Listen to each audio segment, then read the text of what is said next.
శ్రీ సాయి సచ్చరిత్రము 7వ అధ్యాయం. అద్భుత అవతారము సాయిబాబా వైఖరి, బాబా యోగ అభ్యాసములు, దౌతి ఖండయోగము, బాబా సర్వాంతర్యామిత్వము, కారుణ్యము, కుష్ఠరోగ భక్తుని సేవ, కాపర్తి కుమారుని ప్లేగు వ్యాధి, బాబా పండరి యాత్ర. అద్భుత అవతారం. సాయిబాబా హిందూ అనచో వారు మహమ్మదీన్ వలె కనిపించేవారు. మహమ్మదీడు అనుకున్నచో హిందూ మతాచార సంపన్నుడుగా కనిపించేవాడు. ఆయన హిందువా లేక మహమ్మదీడా అన్న విషయం ఎదిమిద్దముగా ఎవరికీ తెలియదు. బాబా శాస్త్రోక్తకముగా హిందువుల శ్రీరామనవమి ఉత్సవం జరుపుచుండెను. అదే కాలమందు మహమ్మదీయుల చందనోత్సవం జరుపుటకు అనుమతించెను. ఈ ఉత్సవ సమయమందు కుస్తీ పోటీలను ప్రోత్సహించుచుండువారు. గెలిచిన వారికి మంచి బహుమతులు ఇచ్చేవారు. గోకులాష్టమి నాడు గోపాల్ కాలోత్సవం జరుపుచుండేవారు. ఈదుల్ ఫితర్ పండుగ నాడు మహమ్మదీయులచే మసీదులో నమాజు చేయించేవారు.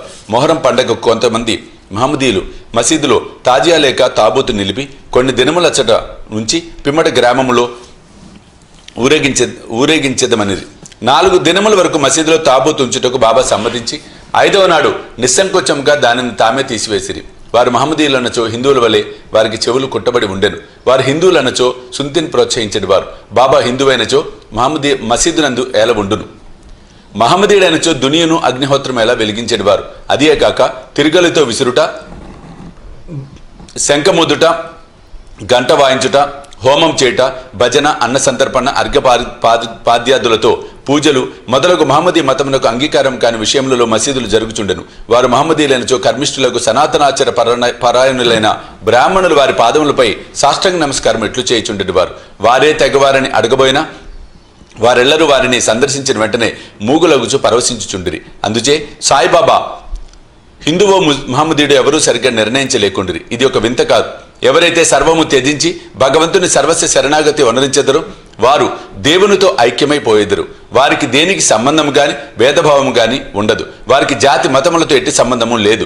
సాయిబాబా అట్టివారు. వారికి జాతులందు వ్యక్తులందు భేదం కనిపించుకుండెను. ఫకీరులతో కలిసి బాబా మత్య మాంసములు భుజించేవారు. వారి భోజన పళ్ళెములో కుక్కలు మూతి పెట్టినను సనుగువారు కాదు. శ్రీ సాయి అవతారము విశిష్టమైనది, అద్భుతమైనది. నా పూర్వ సుకృతముచే వారి పాదముల చెంత కూర్చొని భాగ్యము కలిగినది. వారి సాంగత్యము లభించుట నా అదృష్టము. వారి సన్నిధిలో నాకు కలిగిన ఆనందోల్లాసములు చెప్పనలవి కానివి. సాయిబాబా నిజముగా శుద్ధానంద చైతన్యమూర్తులు. నేను వారి గొప్పతనము విశిష్టతను పూర్తిగా వర్ణింపలేను. ఎవరు వారి పాదములను నమ్మెదరో వారికి ఆత్మానుసంధానము కలుగును. సన్యాసులు, సాధకులు, ముముక్షువులు తదితరులు అనేక మంది సాయిబాబా వద్దకు వచ్చేవారు. బాబా వారితో కలిసి నవ్వుచు సంభాషించుచు సంచరించుచున్నప్పటికీ వారి నాలికపై అల్లా మాలిక్ అను మాట ఎప్పుడు నాట్యమార్చుండేది. వారికి వాద వివాదములు గాని చర్చలు గాని ఇష్టం లేదు. అప్పుడప్పుడు కోపము వహించినప్పటికీ వారెల్లప్పుడూ శాంతముగాను సంయమంతోనూ ఉండేవారు. ఎల్లప్పుడూ పరిపూర్ణ వేదాంత తత్వమును బోధించుచుండేవారు. ఆఖరి వరకు కూడా బాబా ఎవరో ఎవరికి తెలియనేలేదు. వారు ప్రభువులను భిక్షకులను ఒకే రీతిగా ఆదరించిరి. అందరి అంతరంగములందు గల రహస్యములని బాబా ఎరింగేవారు. బాబా ఆ రహస్యములను వెలుబుచ్చుగానే అందరూ ఆశ్చర్యమగ్నులగుచుండిరి. వారు సర్వజ్ఞులైనప్పటికీ ఏమీ తెలియని వారి వలె నటించుచుండిరి. సన్మానములు అన్నచో వారికి మాత్రము ఇష్టం లేదు. సాయిబాబా నైజం అట్టిది. మానవ దేహంతో సంచరించుచున్నప్పటికీ వారి చర్యలను బట్టి వారు సాక్షాత్తు భగవంతుడనే చెప్పవలెను. వారిని చూచిన వారందరూ షిరిడీలో వెలిసిన భగవంతుడే అనుకునిచుండిరి. వట్టి మూర్ఖుడైన నేను బాబా మహిమలను ఎట్లు వర్ణించగలను. సాయిబాబా వైఖరి. షిరిడీ గ్రామంలో ఉన్న శని, గణపతి, పార్వతి, శంకర, గ్రామదేవత, మారుతి మొదలగు దేవాలయములన్నిటినీ తాత్యా పాటిల్ ద్వారా బాబా మరమ్మతు చేయించెను. వారి దాన గుణము ఎన్నదగినది. దక్షిణ రూపకముగా వసూలైన పైకమంతయు ఒక్కొక్కరికి రోజు ఒక్కంటికి 50, 20, 15 చప్పున ఇచ్చవచ్చినట్లుగా పంచిపెట్టుచుండేవారు. బాబాను దర్శించిన మాత్రమున ప్రజలు శుభములను పొందేవారు. రోగులు ఆరోగ్యవంతులగుచుండ్రి. దుర్మార్గులు సన్మార్గులుగా మార్చుండ్రి. కుష్ఠువారు కూడా రోగ విముక్తులగుచుండ్రి. అనేకులకు కోరికలు నెరవేర్చుండెను. ఎటువంటి మందులు పసరులతో పని లేకుండానే గుడ్డివారికి దృష్టి వచ్చిచుండెను. కుంటివారికి కాళ్ళు వచ్చిచుండెను. అంతులేని బాబా గొప్పతనము సారమును ఎవరు కనుగొనుకుండిరి. వారి కీర్తి నలుమూలలా వ్యాపించెను. అన్ని దేశముల నుండి భక్తులు షిరిడీకి తండోపతండములుగా రాసాగిరి. బాబా ఎల్లప్పుడూ దునికెదురుగా ధ్యానమగ్నులై కూర్చునేవారు. ఒకప్పుడు మలమూత్ర విసర్జన కూడా అక్కడే చేసేవారు. ఒకప్పుడు స్నానం చేసేవారు, మరొకప్పుడు స్నానం లేకుండా ఉండేవారు. తొలి దినములలో బాబా తెల్లటి తలపాగా, శుభ్రమైన దోవతి, చొక్కా ధరించేవారు. మొదటి రోజులలో వారు వైద్యం చేసేవారు. గ్రామములలో రోగులను పరీక్షించి ఔషధములు ఇచ్చేవారు. వారి చేతితో ఇచ్చిన మందులు అద్భుతముగా పనిచేయుచుండేవి. వారికి గొప్ప హకీం అనే పేరు వచ్చెను. ఈ సందర్భంన ఒక ఆసక్తికరమైనటువంటి సంఘటన చెప్పాలి. ఒక భక్తునికి కండ్లు వాచి మిక్కిలి ఎర్రబడెను. షిరిడిలో వైద్యుడు దొరకలేదు. ఇతర భక్తులు అతనిని బాబా వద్దకు తీసుకుని పోయేది. సామాన్యంగా అట్టి రోగులకు అంజనములు, ఆవు పాలు, కర్పూరంతో చేసిన ఔషధములను ఉపయోగించెదరు. కానీ బాబా చేసిన చికిత్స విలక్షణమైనది. నల్ల జీడి గింజలను నూరి 2 మాత్రలుగా చేసి ఒక్కొక్క కంటిలో ఒక్కొక్క దానిలో పెట్టి గుడ్డతో కట్టుకట్టిరి. మరుసటి దినము కట్లు విప్పి నీళ్లను ధారగా పోసిరి. కండ్లలోని పుసి తగ్గి కంటిపాపలు తెల్లబడి శుభ్రమయ్యేను. నల్లజీడి పిక్కలను నూరి కండలో పెట్టినను సున్నితమైన కండ్లు మండలేదు. అటువంటి చిత్రములు అనేకములు కలవు. కానీ ఇదొకటి మాత్రమే చెప్పబడినది. బాబా యోగ అభ్యాసములు. సాయిబాబాకు సకల యోగ ప్రక్రియలు తెలిసి ఉండెను. దౌతి, ఖండయోగము, సమాధి మున్నగు షడ్విధ యోగ ప్రక్రియలందు బాబా ఆరితేరినవారు. అందులో 2 మాత్రమే ఇక్కడ వర్ణింపబడెను. దౌతి, మసీదుకు చాలా దూరమున ఒక మర్రి చెట్టు కలదు. అక్కడ ఒక బావి కలదు. ప్రతి 3 రోజులకు ఒకసారి బాబా అచ్చటకు పోయి ముఖ ప్రక్షాళనము, స్నానము చేయుచుండెను. ఆ సమయంలో బాబా తన ప్రేవులను బయటికి వెడలగక్కి వాటిని నీటితో శుభ్రపరిచి పక్కనున్న నేరేడు చెట్టుపై ఆరవేయుట షిరిడిలోని కొందరు కండ్లారా చూచి చెప్పిరి. మామూలుగా దౌతి అనగా 3 అంగుళముల వెడల్పు, 22.5 అడుగుల పొడవు గల గుడ్డను మింగి కడుపులో అరగంట వరకు ఉండనిచ్చి పిమ్మట తీసెదరు. కానీ బాబా చేసిన దౌతి చాలా విశిష్టము, అసాధారణమైనది. ఖండయోగము. బాబా తన శరీర అవయములన్నీ వేరుచేసి మసీదు నందు వేరువేరు స్థలములలో విడిచిపెట్టువారు. ఒకనాడు పెద్ద మనిషి మసీదుకు పోయి బాబా అవయములను వేరువేరు స్థలములందు పడి ఉండట చూసి భయకంపితుడై బాబాను ఎవరో కూనీ చేసిరి అనుకొని గ్రామ మున్సబు వద్దకు పోయి ఫిర్యాదు చేయి నిశ్చయించుకొనెను. కానీ మొట్టమొదట ఫిర్యాదు చేసిన వానికి ఆ విషయం గురించి కొంచెమైనను తెలిసి ఉండునని తననే అనుమానించదని భయపడి ఊరుకొనెను. మరుసటి దినమతడు మసీదుకు పోగా బాబా ఎప్పటివలే హాయిగా కూర్చొని ఉండడు చూచి ఆశ్చర్యపడెను. ముందు దినము తాను చూసినదంతయు భ్రాంతి అనుకొనెను. చిరుప్రాయం నుండి బాబా వివిధ యోగ ప్రక్రియలు చేయుచుండెను. వారి యోగస్థితి ఎవరికి అంతుబట్టనిది. రోగుల వద్ద నుండి డబ్బు పుచ్చుకొనక ఉచితంగా చికిత్స చేయుచుండేది. ఎందరో పేదలు, వ్యధార్థులు వారి అనుగ్రహం వల్ల స్వస్థత పొందిరి. నిస్వార్థంగా వారి చేయి సత్కార్యముల వల్లనే వారికి గొప్ప కీర్తి వచ్చెను. బాబా తన సొంతం కొరకు ఏమీ చేయక ఇతరుల మేలు కొరకే ఎల్లప్పుడూ పాటుపడేవారు. ఒక్కొక్కప్పుడు ఇతరుల వ్యాధిని తమపై వేసుకొని ఆ బాధను తాము అనుభవించేవారు. అటువంటి సంఘటన ఒక దానిని ఈ దిగువ పేర్కొందును. దీనిని బట్టి బాబా యొక్క సర్వజ్ఞత, దయార్థ హృదయము విదితమగును. బాబా సర్వాంతర్యాత్మిత్వము, కారుణ్యము. 1910వ సంవత్సరము దీపావళి పండుగ ముందు రోజున బాబా దుని వద్ద కూర్చొని చలి కాచుకొనుచు దునిలో కట్టెలు వేయుచుండెను. దుని బాగుగా మండుచుండెను. కొంతసేపైన తర్వాత హఠాత్తుగా కట్టెలకు మారు తన చేతిని దునిలో పెట్టి నిశ్చలముగా ఉండిపోయేది. మంటకు చేయి కాలిపోయేను. మాధవుడనే నౌకరును మాధవరావు దేశపాండేయు దీనిని చూసి వెంటనే బాబా వైపుకి పరుగిడిరి. మాధవరావు దేశపాండే బాబా నడుమును పట్టుకొని బలముగా వెనకకు లాగెను. దేవా, ఇట్లు చేసిద్రని బాబాని అడిగిరి. ఇట్లేలా చేసిద్రి అని బాబాని అడిగిరి. బాబా బాహ్య స్మృతి తెచ్చుకొని ఇక్కడకు చాలా దూరంలో ఒక కమ్మరి స్త్రీ తన బిడ్డను ఒడిలో ఉంచుకొని కొలిమిని ఊదుచుండెను. అంతలో ఆమె భర్త పిలిచెను. ఆమె తన ఒడిలో ఉన్న బిడ్డ ఉన్న సంగతి మరచి తొందరగా లేచెను. బిడ్డ మండుచున్న కొలిమిలో పడెను. వెంటనే నా చేతిని కొలిమిలోకి దూర్చి ఆ బిడ్డను రక్షించి తిని. నా చేయి కాలితే కాలినది, అంతా నాకది బాధకరము కాదు, కానీ బిడ్డ రక్షింపబడెను అన్న విషయము నాకు ఆనందం కలుగజేయుచున్నదని జవాబిచ్చెను. కుష్ఠరోగ భక్తుని సేవ.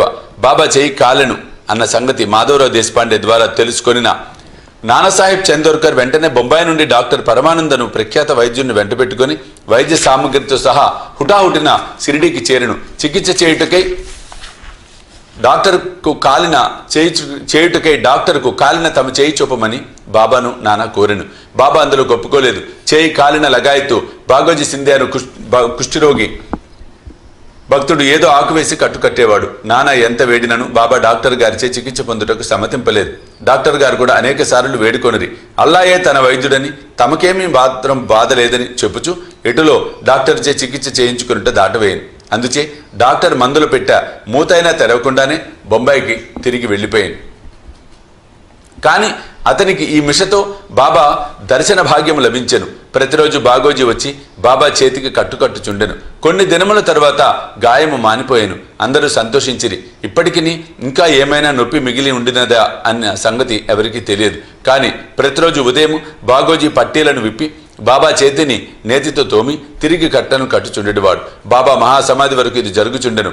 మహాసిద్ధ పురుషుడైన బాబాకి ఇదంతయు నిజానికి అవసరం లేనప్పటికీ తన భక్తుడైన బాగోజీ ఎందుగల ప్రేమచే అతడు అనర్చు ఉపాసనను గైకొనెను.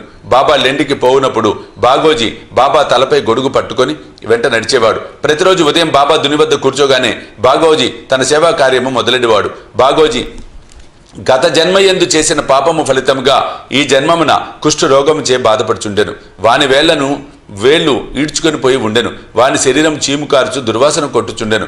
బాహ్యమునకు అతడెంత దురదృష్టవంతుని వలె కనిపించినప్పటికీ అతడు మిక్కిలి అదృష్టవంతుడు, సంతోషి. ఎందుకనగా అతడు బాబా సేవకులందరిలో మొదటివాడు. బాబా సహవాసము పూర్తిగా అనుభవించేవాడు. కాపర్దే కుమారుని ప్లేగు వ్యాధి. బాబా విచిత్ర లీలలలో ఇంకొక దానిని వర్ణించెదను. అమరావతి నివాసకు దాదాసాహెబ్ కాపర్దే భార్య తన చిన్న కొడుకుతో కలిసి షిరిడిలో కొన్ని దినములు ఉండెను. ఒకనాడు కాపర్దే కుమారునికి తీవ్ర జ్వరము వచ్చెను. అది ప్లేగు జ్వరం క్రింద మారెను. తల్లి మిక్కిలి భయపడెను. షిరిడి విడిచి అమరావతి పోవలననుకొని సాయంకాలం బాబా బూటివాడ వద్దకు వచ్చుచున్నప్పుడు వారిని సెలవు అడగబోయెను. గద్గద కంఠముతో తన చిన్న కొడుకు ప్లేగుతో పడి ఉన్నాడని బాబాకు చెప్పాను. బాబా ఆమెతో దయతో మృదువుగా ఇట్లనెను, ప్రస్తుతము ఆకాశము మబ్బు పట్టి ఉన్నది. కొద్దిసేపటిలో మబ్బులన్నీ చెదిరిపోయి ఆకాశము నిర్మలమగును అట్లనుచు బాబా కఫ్ని పైకెత్తి చంకలో కోడి గ్రుడ్లంతా పరిమాణము గల 4 ప్లేగు పొక్కులను చూపుచు, నా భక్తుల కొరకు నేనెట్లు బాధపడదనో చూడుము, వారి కష్టములన్నీ నావే. ఈ మహాద్భుత లీలను చూచిన జనులకు మహాత్ములు తమ భక్తుల బాధలు తామెట్లు స్వీకరింతురు అను విషయం స్పష్టమైనది. మహాత్ముల మనసు మైనము కన్నా మెత్తనిది, వెన్నవలే మృదువైనది. వారు భక్తులను ప్రత్యుత్కారమేమీ ఆశించక ప్రేమించెదరు. భక్తులనే తమ స్వజనులుగా భావించెదరు. బాబా పండరి ప్రయాణం. సాయిబాబా తన భక్తులను ఎట్లు ప్రేమించుచుండెనో, వారి కోరికలను అవసరములను ఎట్లు గ్రహించుచుండెనో అను కథను చెప్పి ఈ అధ్యాయము ముగించెదను. నానాసాహెబ్ చాందోర్కర్ బాబాకు గొప్ప భక్తుడు. అతడు కాందేశ్లోని నందూర్ బారులో మామల్తదారుగా ఉండెను. అతనికి పండరిపురము బదిలీ అయ్యను. సాయిబాబా ఎందు అతనికి గల భక్తి అను ఫలము ఆనాటికి పండెను. పండరిపురమును భూలోక వైకుంఠం అనెదరు. అట్టి స్థలమునకు బదిలీ అగుడిచే అతడు గొప్ప ధన్యుడు. నానాసాహెబ్ వెంటనే పండరిపోయి ఉద్యోగంలో ప్రవేశించవలసి ఉండెను. షిరిడీలో ఎవరికి ఉత్తరం రాయక హుటాహుటిన పండరికి ప్రయాణమయ్యాను. ముందుగా షిరిడీ పోయి తన విఠోబాగు బాబాను దర్శించి ఆ తర్వాత పండరికి పోవాలని అనుకోనెను. నానాసాహెబ్ షిరిడీకి వచ్చే సంగతి ఎవరికీ తెలియదు. కానీ బాబా సర్వజ్ఞుడు అగుడచే గ్రహించెను. నానాసాహెబ్ నీమ్గాం చేరుసరికి షిరిడీలో మసీదులో కలకలము రేగెను. బాబా మసీదులో కూర్చొని మహల్సాపతి అప్పాసిందే కాశీరాములతో మాట్లాడుచుండెను. హఠాత్తుగా బాబా వారితో ఇట్లు అనెను, మన నలుగురము కలిసి భజన చేసేదము.